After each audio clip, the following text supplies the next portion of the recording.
नमस्कार, स्वागत है आपका। आप देख रहे हैं द न्यूज और मैं रानी गुप्ता आपके साथ। इस वक्त की बड़ी अपडेट सामने आ रही है बिहार की राजनीति से जुड़ी हुई। आपको बता दें कि लोकसभा चुनावों का मौसम है और इस बीच पश्चिम चंपारण लोकसभा सीट से निर्दलीय चुनाव लड़ने का ऐलान कर चुके मनीष कश्यप ने बीजेपी का दामन थाम लिया है। जी हां, आपको बता दें कि आज ही दिल्ली मुख्यालय में मनीष कश्यप पहुंचे अपनी मां के साथ और उन्हें बीजेपी नेता और सांसद मनोज तिवारी ने बीजेपी की सदस्यता ग्रहण करवाई।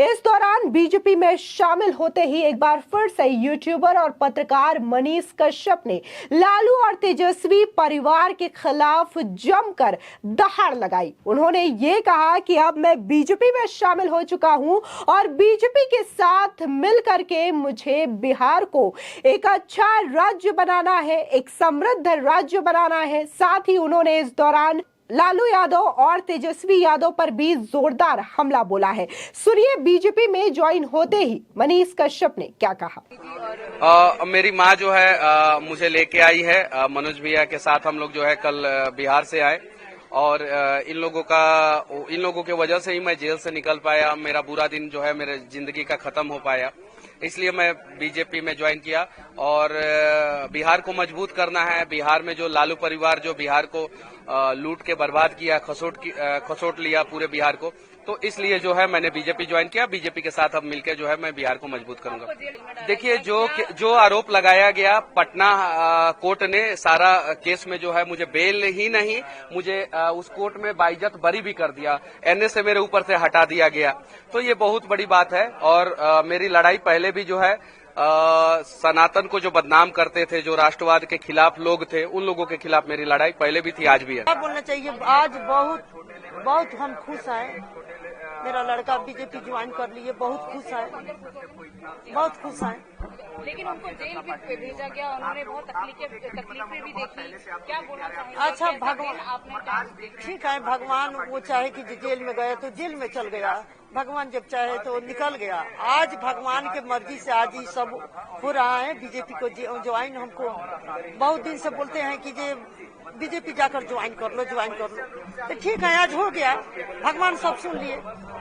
नहीं, इसलिए मैं क्या समझता हूँ कि मनीष कश्यप जैसा व्यक्ति जो जनता के सरोकार को उठाता है, वो भारतीय जनता पार्टी उसके साथ है।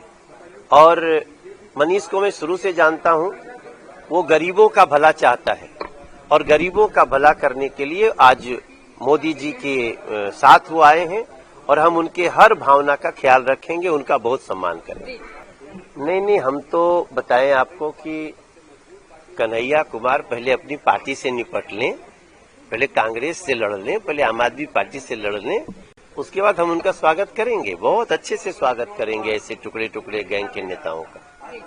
आपको बता दें, दरअसल आज सुबह देखने को मिला कि मनीष कश्यप को बीजेपी की सदस्यता ग्रहण करवाई गई। इस दौरान मनीष कश्यप के साथ उनकी मां मौजूद रही और मनोज तिवारी भी मौजूद रहे। दरअसल बुधवार शाम बीजेपी सांसद मनोज तिवारी के साथ वो पटना से दिल्ली गए। बीजेपी में शामिल होने के बाद मनीष कश्यप ने कहा कि उन्होंने अपनी मां के कहने पर यह फैसला लिया। इसी के साथ ही उन्होंने ये तक कहा कि मेरी विचारधारा ठीक उसी तरीके से है जैसे कि भारतीय जनता पार्टी की विचारधारा है। मेरी विचारधारा बीजेपी से काफी मिलती जुलती है, जिसकी वजह से मैंने बीजेपी की सदस्यता ग्रहण की है। आपको याद दिला दें कि तमिलनाडु में बिहार के मजदूरों के साथ मारपीट का फर्जी वीडियो शेयर करने को लेकर यूट्यूबर और पत्रकार मनीष कश्यप की मुश्किलें बढ़ी थी। इस मामले में बिहार पुलिस की आर्थिक अपराध इकाई यानी कि EOU ने मनीष कश्यप के खिलाफ FIR दर्ज की थी। तब इस केस में छापेमारी हुई तो कई दिनों तक गिरफ्तारी के डर से मनीष कश्यप बिहार छोड़कर कहीं फरार हो चुके थे। उसकी तलाशी में कई जगहों पर छापेमारी हुई थी। बेतिया पुलिस ने 18 मार्च 2023 को दूसरे केस में मनीष कश्यप के घर की कुर्की जब्ती शुरू कर दी तो उसने स्थानीय थाने में सरेंडर किया। उसी दिन पटना से कई EOU की टीम ने उसे अपने केस में कब्जे में ले लिया। बता दें कि रिमांड पर लेकर पूछताछ भी हुई और इतना ही नहीं, जहां तक बिहार में वो थे। इसके बाद उन्हें तमिलनाडु जेल में शिफ्ट किया जाता है और बकायदा उन पर एनएसए लगा दिया जाता है। जब एनएसए लगाया जाता है तब इस चीज को लेकर के भारी विरोध देखने को मिलता है, क्योंकि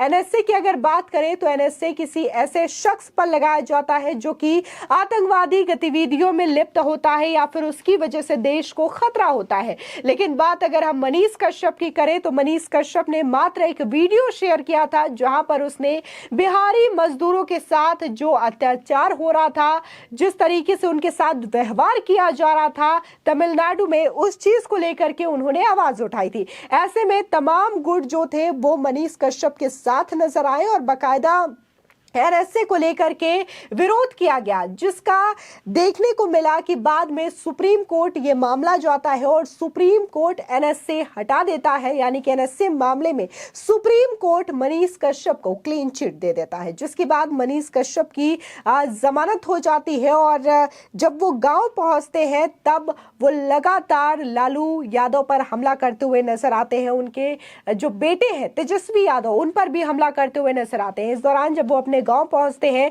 तो बीजेपी सांसद मनोज तिवारी भी उनसे मुलाकात करने के लिए पहुंचते हैं, जिसके बाद से ही लगातार ये अटकलें लगाई जा रही थी, ये कयास लगाए जा रहे थे कि मनीष कश्यप जल्द ही बीजेपी का दामन थाम सकते हैं। क्योंकि जब से वो जेल से बाहर आए थे या फिर जेल में रहे हो, तब से मनोज तिवारी हो या फिर बीजेपी के कई सारे नेता हो, उनके फेवर में बयान दे रहे थे और उनके फेवर में बातें कह रहे थे। लेकिन अचानक से जब मनीष कश्यप आते हैं तो चुनावी मौसम होता है और वो निर्दलीय चुनाव लड़ने का ऐलान कर देते हैं। लेकिन बाद में अब ये खबर सामने आ रही है कि उन्होंने बीजेपी की सदस्यता ग्रहण कर ली है।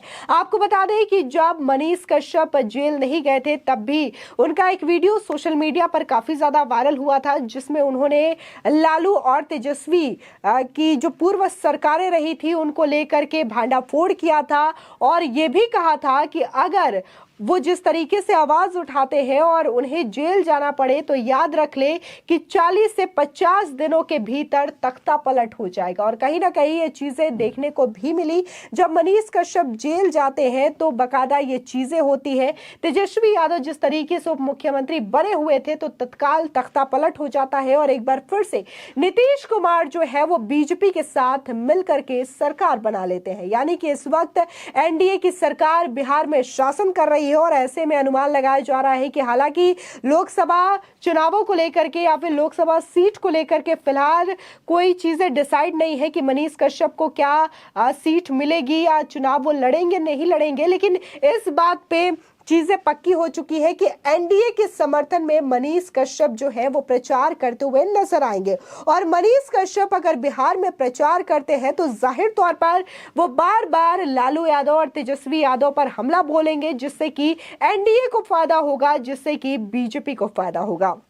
मनीष कश्यप न सिर्फ एक यूट्यूबर रहे बल्कि जिस तरीके से उन्होंने पत्रकारिता की है, बता दें कि बिहार के कई सारे हिस्सों में उन्होंने जिस तरीके से काम किए गए थे लालू और तेजस्वी सरकार में उसका जिक्र किया था और बाकायदा भ्रष्टाचारों को गिनाया था। इतना ही नहीं, कई सारे इल्जाम लगते रहे हैं उन पर कि उन्होंने सिर्फ और सिर्फ विपक्षी नेताओं के खिलाफ ही माहौल बनाया, लेकिन ऐसा नहीं है। मनीष कश्यप बार बार सामने आए और उन्होंने यह बताया कि उन्होंने सिर्फ और सिर्फ लालू या फिर तेजस्वी के खिलाफ वीडियो नहीं बनाया, बल्कि देश में जितनी भी सरकारें हैं और जितने भी जगह पर वो गए हैं, फिर चाहे वो बीजेपी शासित राज्य क्यों ना हो, अगर उन्हें वहां पर बुराई नजर आई है तो उन्होंने बकायदा इस चीज का न्यूज बनाया, उसे कवरेज दिया और उसे अपने न्यूज चैनल पर भी अपलोड किया और ये वीडियो बकायदा उनके चैनल पर अभी भी मौजूद है। तो ऐसे में यह आरोप लगाया जाना कि ये बीजेपी के लिए काम क्या करते थे या फिर लालू और नीतीश को या फिर लालू और तेजस्वी को टारगेट किया करते थे, तो ये तमाम चीजें गलत है। अगर फिलहाल हम बिहार की बात करें तो इस वक्त लोकसभा चुनावों में बिहार में भी पारा काफी ज्यादा चढ़ा हुआ है। अगर बात हम लालू प्रसाद यादव की बेटी रोहिणी आचार्य की करें तो वो भी इस वक्त चुनावी मैदान में उतरी हुई है।